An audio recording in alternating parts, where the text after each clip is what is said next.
Hello, I am Stuart Preston, and this is the Stoned Ape Reports, where I have conversations with those who have changed their lives with the power of psychedelics. Quick announcements. I now have a book out titled The Grief Trip, How I Learned to Heal with Grief and Psychedelics.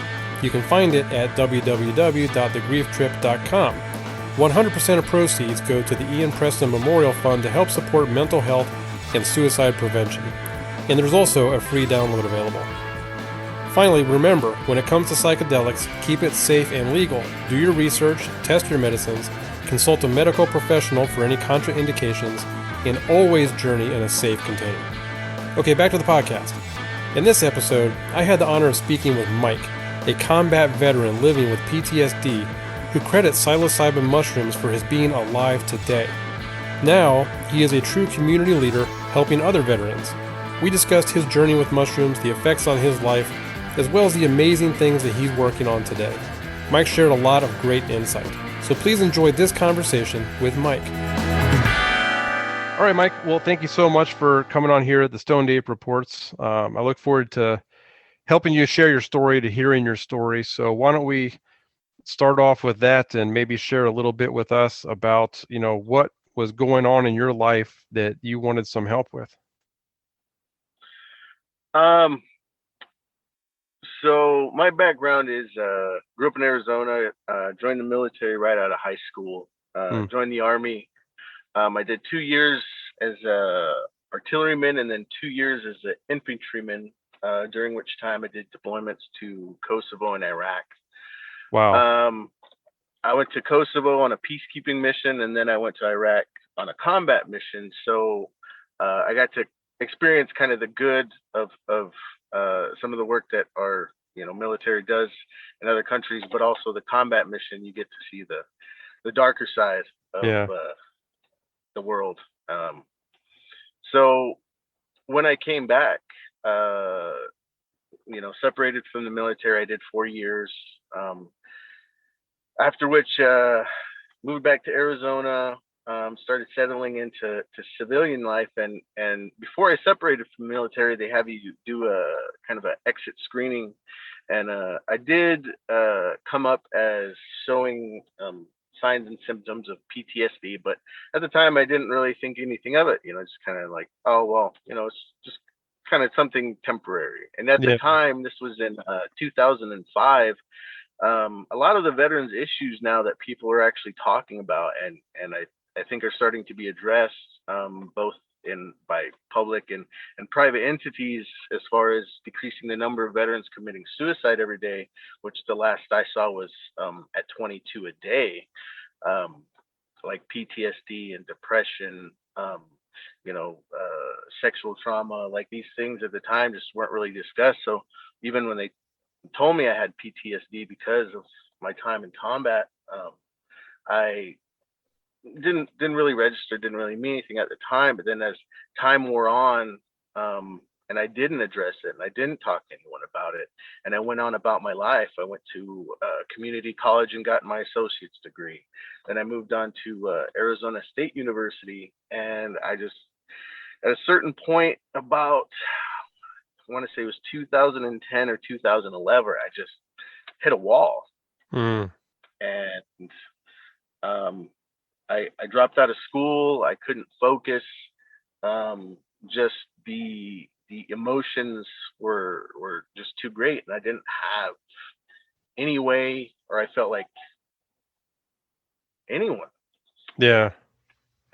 And it wasn't that I didn't genuinely have anyone. I had, a great support system in my family, the guys I served with, but and I think most people could understand, some things are just hard to talk about. Yeah, of course. So I went to the VA, and the VA does what the VA does, and that's try and treat your symptoms. There are a number of issues with VAs, but I can say, like, they brought me in pretty quickly and got me on a regimen, but the pharmaceuticals, I would say, are good in like emergency situations, and at multiple times during this era of my life, I certainly was suicidal. Like I did have thoughts of ending myself. Wow. I did make plans of ending my life. Yeah, that's a big sign. It You start to make plans. yeah. Um, I I actually went as far as to purchase a weapon. Bought it brand new, out of the box, bright and shiny. And my plan for that weapon was the only round that weapon was ever going to fire was the one that ended my life. Mm. So how did you get from I that place to finding the ability so to find some help? yeah. So I had kind of opened up with a friend, a childhood friend, um, that served in the Navy, and he had his own experiences, and we kind of got to talking. The subject of VA came up, and my experience there, and how it wasn't really helping. It was just kind of numbing the pain, and he started talking to me about psilocybin mushrooms. Hmm. Um, Up until that point, really, my only exposure to any sort of illicit substances would have been marijuana. In high school. Um, and when he first brought it up to me, I was a little bit iffy, but he was an individual I trusted, and sounded like he had also done some research into it to actually understand it, to be able to talk to me about it. Mm. And I said, all right, let's do it. So he sat me down one fall afternoon. He made some tea, which was he added some honey, which was pretty good tasting, so the medicine went down pretty easily. Good. And put on a Tool album, and I can say I had an experience that saved my life. Really? Um, Absolutely, it was because when I went to the VA, they also, along with the pharmaceuticals, set me up for some different therapies, and Hmm. even going to those therapies for months and even years, I would say didn't have the impact that first deep psychedelic experience had for me, as far as helping me to process a lot of the things I had seen and a lot of things I'd done, a lot of the things I'd experienced, not just pertaining to my military experience, but my life and who I was, and what I wanted, and really turned a chapter for me and in my life that helped me to start moving forward. I would say it wasn't like, oh yeah, this is a silver bullet, and like that moment on, everything was good. It still took some time for me to process and to work on myself and to improve myself, and still struggled for some time with depression. But after that first experience, I no longer had that ideation of ending my life, or hurting myself. um, I was able to be much more open to living my life. Because in Yeah. the past, the only thing that had stopped me was just this little voice that said, "Not yet," Hmm. and that kept me going long enough. But then after my experience with the psilocybin mushrooms, I was absolutely, like I said, just I knew I wanted to be alive. Yeah. So can you tell us a little bit about what are there any specifics from the after drinking the tea and going through the journey? Did you have any specific insights into um I'm not sure if you use the word traumas, but traumas not just in the military, but traumas in your non-military life, or things that happened in life in general? Was there any kind of specific insights or experiences from that you like want to share with us? Yeah, I would.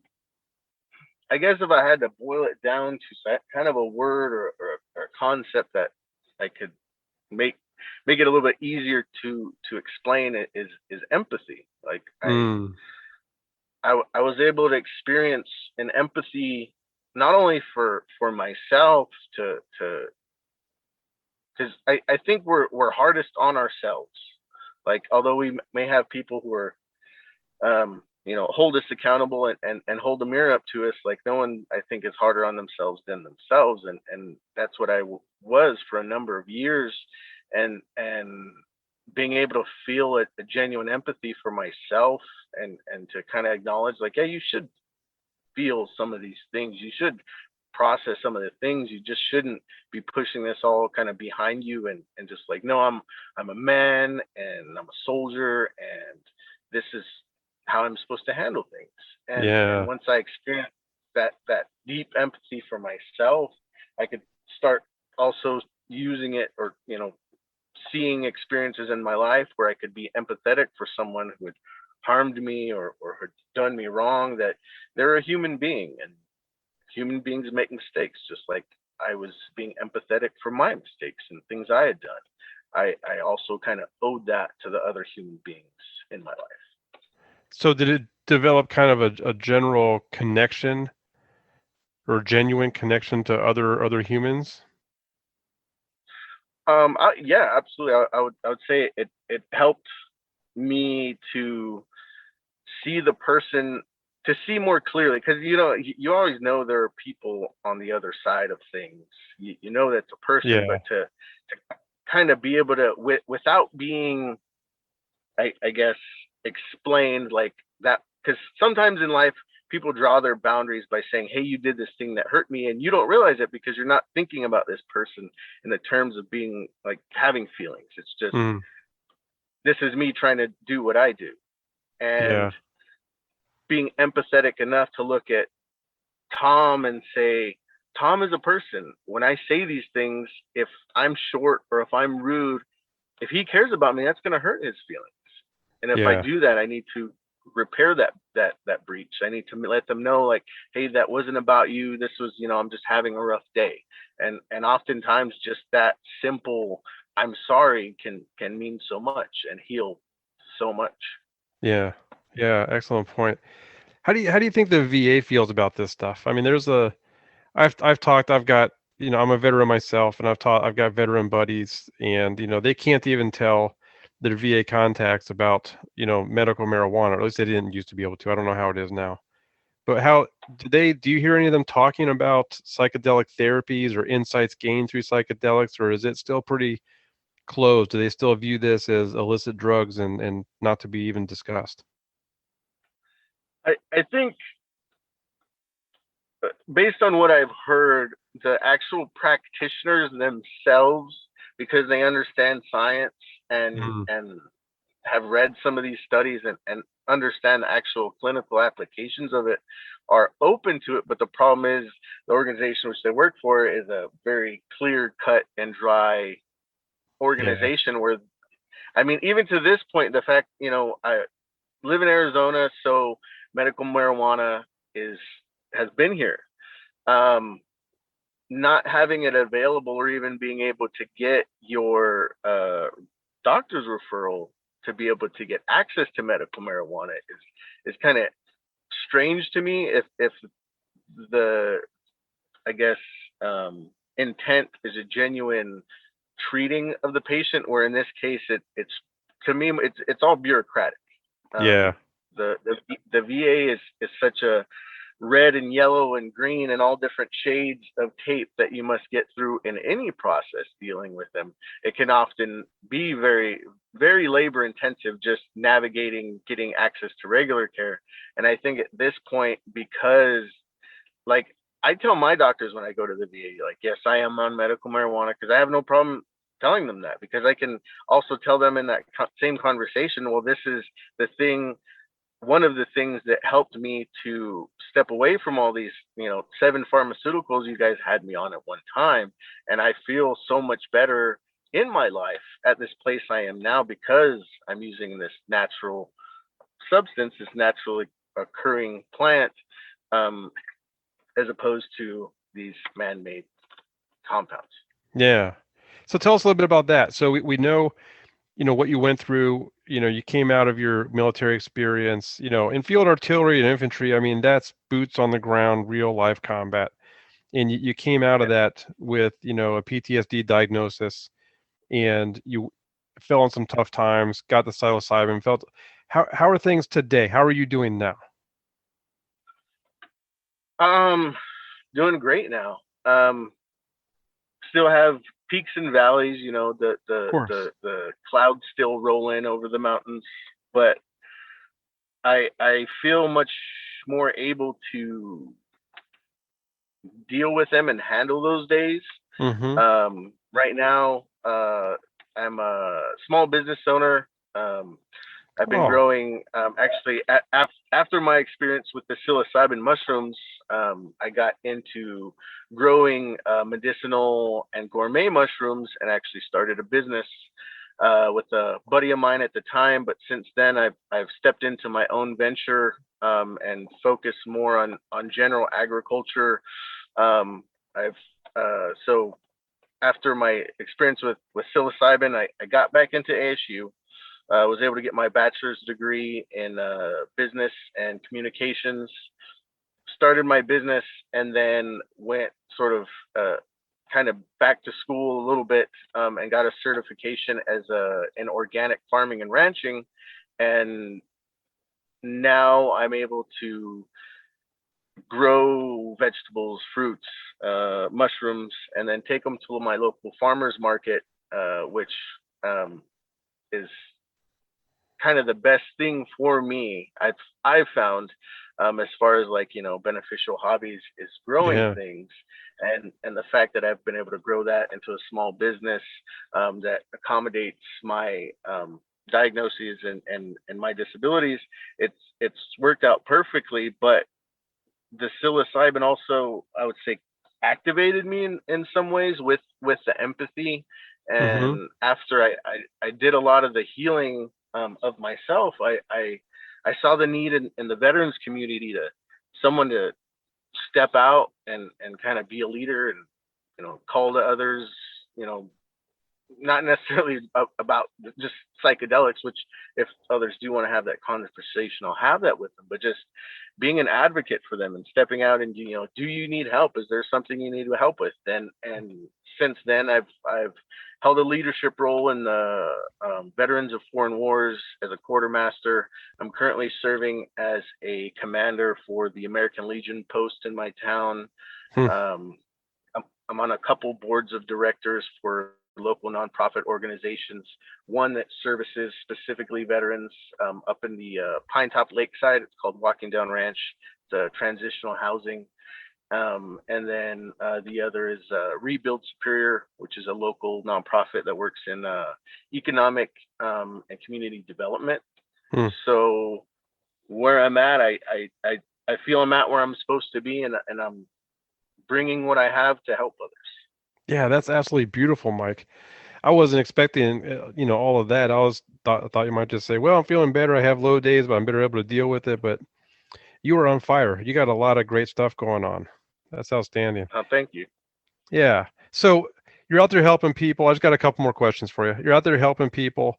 If somebody came to you and asked for advice that said, okay, so your friend helped you and some tea. Um, I don't know if I would give the advice to people to listen to Tool while they're doing this, but whatever, Yeah. what would your advice be to somebody who's curious about this? Maybe some other veteran, or not even a vet, just somebody out there that's dealing with something traumatic, and they're like, hey, I'm considering doing this. What advice would you give them? And just real quick caveat, we're not recommending this to everybody. This is not, like Mike said, this is not a silver bullet. This is not for everybody. You got to do your research because it can have negative side effects. Also, don't do it illegally in your area. But if somebody was to just ask you a general question, um, what general advice would you have in terms of anything related to this? So my suggestion, definitely do your research first.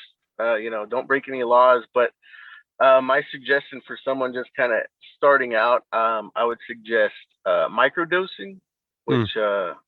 you can look more into it. But I've found through my own experiences, and then other individuals I've spoken with and talked to about this, is it's the deep psychedelic experience is something akin to a ceremony. It's something that shouldn't be taken lightly.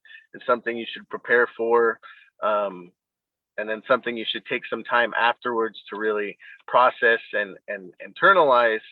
But with the microdosing, I've found that it makes it accessible in a way that you're able. It's not going to be this deep processing of these traumas.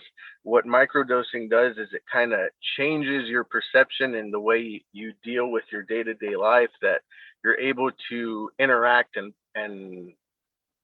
kind of go about your daily life in a slightly different way, that you start to see, okay, I don't have to react emotionally to this situation at work. Mm-hmm. I don't have to be triggered by this situation at home because things aren't going great, or there's this thing.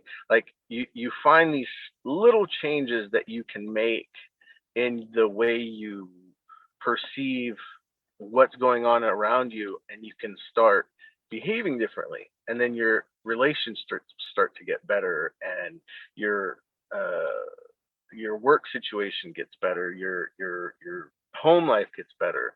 And I've experienced this myself, even, like I said, after the deep psychedelic experiences, that I was able to change. Even, I used to have a lot of issues when I'd be behind the wheel and driving with the way that some people would drive, because, Yeah. a lot of people just don't know how to drive. But after, having, normal days of doing this over and over, that I started to just realize, well, they're just like that saying, stay in your lane. Well, okay, he's in his lane, I'm in my lane. I'll just worry about myself. And I didn't have such, sort of, I guess you could call it road rage or anxiety, or being so emotionally triggered just getting behind the wheel and going from point A to point B. And I Yeah. think that just that one thing for me was like a kind of a huge deal. And I think anybody that has a commute every day would be able to understand that. Yeah. Yeah. Of course. Yeah. I've noticed that myself. Yeah. Well, that's awesome information there, Mike. Anything else you want to share before we wrap up? No, I mean, I appreciate you having me on, Stuart, and I appreciate you sharing your story with me as far as your experience, and my heart goes out to you as to why you got into this and the loss you had to experience. But I want to say I appreciate your work, and I appreciate this podcast, and I hope it helps somebody.